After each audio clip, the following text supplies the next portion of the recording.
Hey there. Welcome to Conversations with Coaches. For those of you that are listening to us in the future, we are in the beginning of April 2020, which is right during the whole COVID-19 pandemic. We're all socially isolated, maybe, or socially distanced, physically isolated from one another. And we're kind of using this show today with Tracy Bianco really to chat about leading in this time of uncertainty. And I know it will be a prominent discussion now and in the future because there's always uncertain times. Thank you for joining me today, Tracy. Why don't you introduce yourself to the audience and let them know who it is you serve? Sure. Thank you so much for having me today, Jennifer. I appreciate the opportunity. I am Tracy Bianco, the founder of tracybianco.com, and I serve leaders, people who want to lead more effectively, whether they are leading teams within corporations, whether they are leading their own business that they founded, or sometimes just the leading of ourselves that we all need to do every single day, especially in uncertain times like what we're living in right now. Awesome. Thank you so much for that. So, for those who are leading teams, maybe for the first time virtually right now, what recommendations do you have for kind of making that transition as smooth as humanly possible? We all want it to be so smooth, right? Right. So one of the things I've been working on with my clients who are now leading teams where their team members are all working from home because of COVID-19, I share with them a really simple strategy. I call it A squared, C squared. So we've got two A's and two C's, and the A's stand for accountability and action. So accountability when those team members are working from home. How can we as leaders ensure that the work responsibilities are going to get accomplished well and get accomplished on time when we're not physically present with those people, which is what many of us are used to. So how do we hold those team members accountable? And then the action part of it literally is, what actions do we as leaders need to take? And one of the actions that is, it's different for some of my clients, for some leaders right now, and that is the action of a feedback loop that may happen more frequently than what it does during more normal times. Right. So the feedback loop that I recommend is a minimum of one-to-one conversation with each team member every week. I have some clients who are doing it more frequently than that, but keeping that feedback loop open is what is going to ensure that the business needs are met and the clients that any given business is serving are getting what they're paying for. And those actions tie in with the two C's, which stand for courage and compassion. So as leaders all the time, not just now, we've always got to have the courage to do what I call failing forward. We've got to have the courage to say, you know what, this is all new. And for many of us right now, it is all new. I'm the leader. I need to have courage to forge ahead, move things forward, knowing everything's not going to be completely smooth, but everyone's looking to me. I am the leader of this team. And when it comes to compassion, this works differently for different businesses, but I have some clients who lead teams who are now working virtually, and they have let their team members know that the work needs to be accomplished, and they do have 8 hours of work to complete, but it doesn't necessarily have to be anymore from 8 to 5. Most of my clients have gone with some what I'll call required hours where their team members are on. So from 10 to 2, as an example, those are your on hours. You're replying to emails, you're available for meetings, but then the other hours being a little bit more flexible, knowing that people are now home with their kids. They've taken on the task of also being teachers right now and caring for some elderly family members at times, if those family members are living with them. So having the compassion to provide that flexibility and having the compassion to say, hey, I know this is difficult. I know this is different. I'm here for you. Let's keep the communication open. I think those tips are so incredibly important, especially right now as people are navigating this whole new world of working Yeah. virtually. I mean, people like me live in a virtual world, so Mhm. it's not a new thing, but there are so many people that are still trying to navigate that system.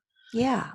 Um, there are also a lot of solopreneurs that are out there right now, and they may be moving from a brick and mortar to a home based. And there's also those small businesses like my own that work from home as well. So Yeah. what suggestions do you have for them, kind of in this whole wake of uncertainty? Yeah. And you're right, Jennifer. I think that for the people in this particular category, the people who are leading their own businesses, maybe they've always worked from home for the most part, so that hasn't changed. But what has changed, again, they may have their kids now in the home. Everybody has added fears right now about what's going on within the world. And so one of the things that I think is really important is consistency. So when we think about how solopreneurs, how home-based business leaders are currently leading themselves and their businesses, what is it that can remain consistent? Did that business owner always send out a weekly or a monthly newsletter? If so, now is not the time to stop with that consistency. We need to keep communicating with our clients. Are there specific practices that those business owners have always followed as far as how to stay in touch with clients? In fact, I think now is a time to ramp that up. You're a perfect example, Jennifer. You reached out to me within these last couple of weeks and said, hey, let's connect by Zoom. Let's take the networking business relationship that we already have and let's ramp it up just a little bit. And that the benefits of that are many, including you and I got to know each other a little bit better. So that's one great thing. Another thing is just that connection that we get that we're not necessarily getting right now because we can't go out in the world and get together with friends and business acquaintances the way that we once did. So consistency is key. And then the second piece of this right now is innovation. I am astounded and amazed and just in awe every single day when I see what small business owners are doing to be innovative during this time. A huge part of my business 6 weeks ago and before that was going into organizations and providing team development, whether that has to do with customer service, leadership development, time management, conflict resolution, all sorts of soft skills. Well, I can't go into any of those businesses anymore. So I am innovating and providing my services to my clients now, both via Zoom, as you and I have gotten together, as well as short videos that I'm providing to my clients so that we can keep up with those skills that I was working with them on. And there's so many other ways to innovate. I think that that is something that not only will set those small business owners apart, but it also is energizing when we think, hey, how can I do things differently and better and help support people even more during this time? Yeah, I think for those business owners that have worked from home and understand how to work virtually, now Mhm. really is the time to just look for that opportunity. How can you help others? How can you and still be successful in your own business? I agree. So sticking with the leadership thing, what are you doing and what would you suggest for others as far as leading ourselves during this time? Yeah. We all need this. We all need this. So here's something that I'm doing for myself, and I'm working with my clients on this practice as well. Picture a pie or a pizza. And I think that what a lot of us want to do right now when times are so uncertain is that we actually want to eat that whole pie or that whole pizza. And instead, the one that I work on every day is my imaginary pie. And I cut it into 6 pieces. And the pieces don't have to be the same for everyone. But for me, the pieces that are in my pie are the professional part of my life, my business, and the services that I provide, my physical health, my mental and emotional health, the relationships and the connections that I have, my spiritual life, and my financial health. So those are the 6 that I choose to use. People can use whatever they want in each piece of the pie.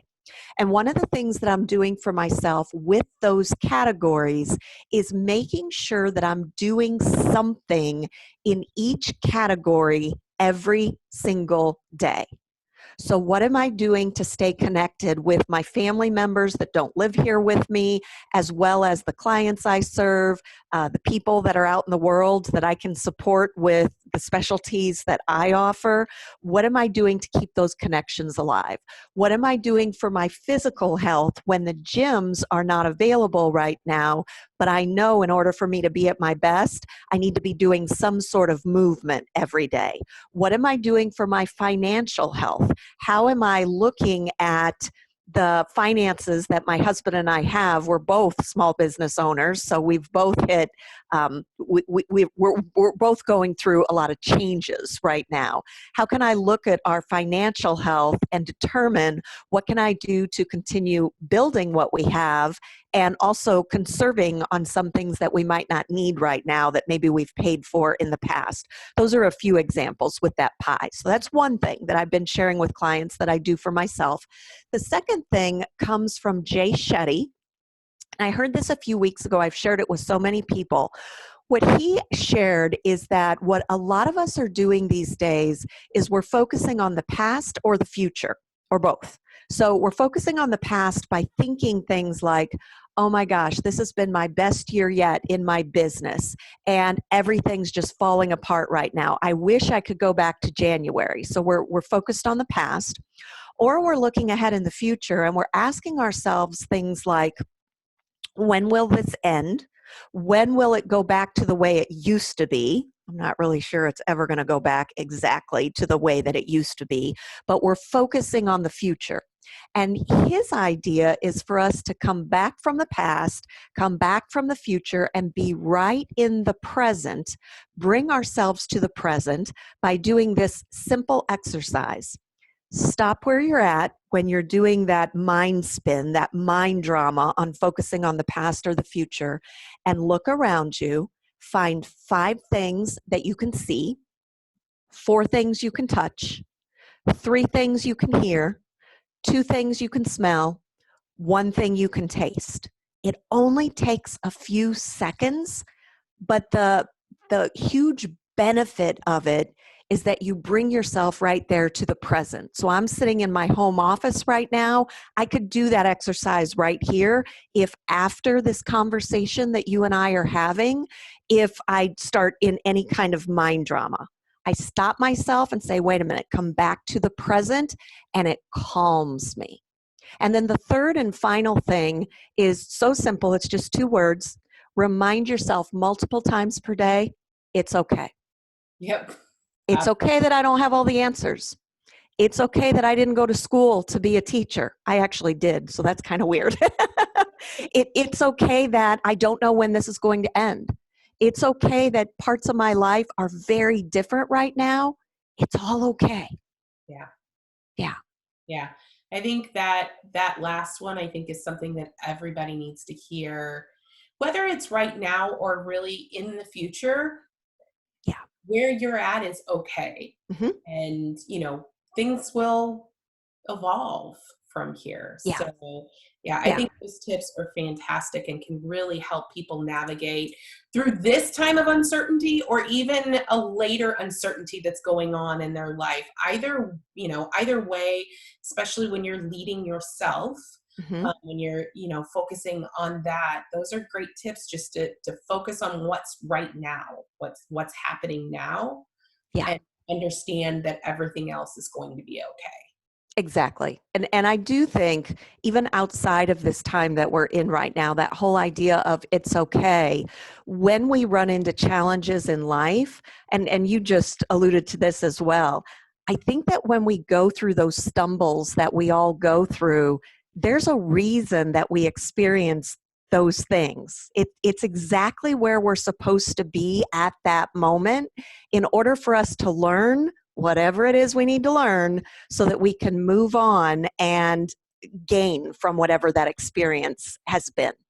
Absolutely. Absolutely. Well, that is a perfect point, I think, to wrap up this conversation with. Thank you so much for joining me today, Sure. Tracy. Let the audience know how it is they might be able to connect with you. Sure. Yeah. So my website is tracybianco.com. Easy enough. I'm also on Facebook at Tracy Bianco, Leadership Coach at tracybianco.com. And those are the two main places that I hang out. And I have been doing Facebook Lives as well as Zoom calls every Thursday since we started in this stay-at-home time that we're in. So anybody that is interested in hearing more and connecting, I would love to see you there on my Facebook page. Awesome. That's fantastic. I will have all of those links and information about Tracy in the show notes below the video. Um, and I can't thank you enough for joining me today and really sharing with the audience, some great tips about how to navigate this uncertain time, whether we're in COVID-19 or you're just in a time of uncertainty in your life. Exactly. Yeah, Thank and I want to thank you again too, Jennifer, for having me today. I definitely appreciate it. I had a good time, and I You will too. talk to you all soon.